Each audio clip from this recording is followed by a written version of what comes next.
on a lonely stretch of highway in New Mexico's high desert. Galaxies light years away are more easily found than lunch. I'm starving out here. This sign seemed a mirage. Then suddenly,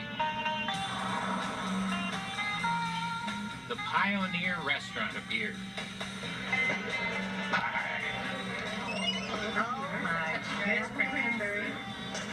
Oh, girl, this is good.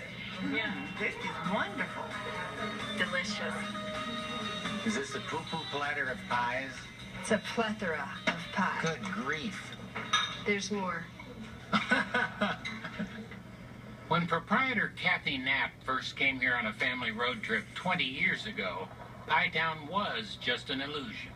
The sign on the door said there used to be pie in Pie Town. Ain't no more. No pie? And it had a for sale.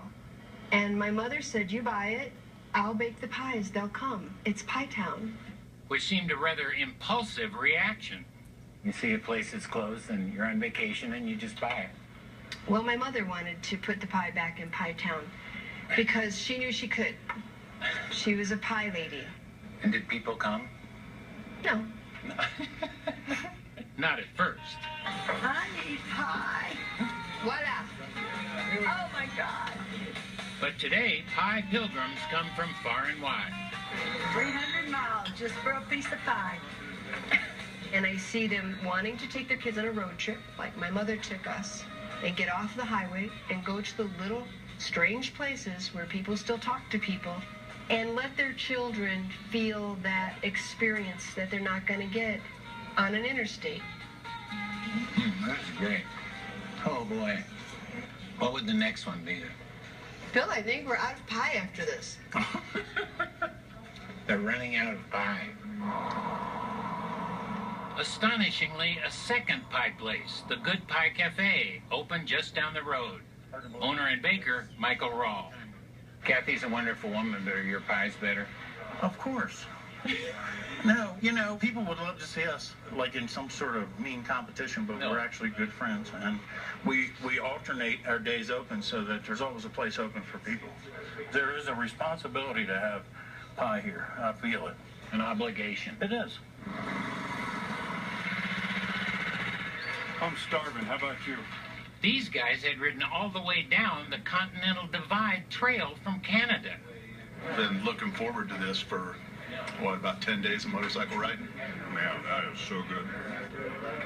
It's like the power of pie, you know, this obsession. That and maybe the altitude. At 8,000 feet, there's a lack of oxygen, and you'll get a little giddy and happy. And we call it pie happy. It is heaven.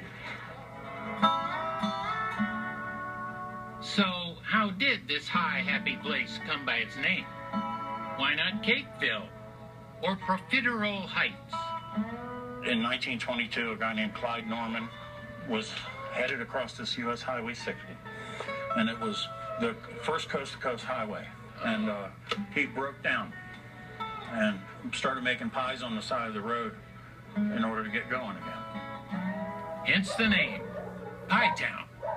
Is this you in here? Yeah, that's me right there. Oh, wow. Catherine Roberts' family came here in 1936, fleeing the Depression and the Dust Bowl, along with hordes of others. Catherine was having the pinto bean pie.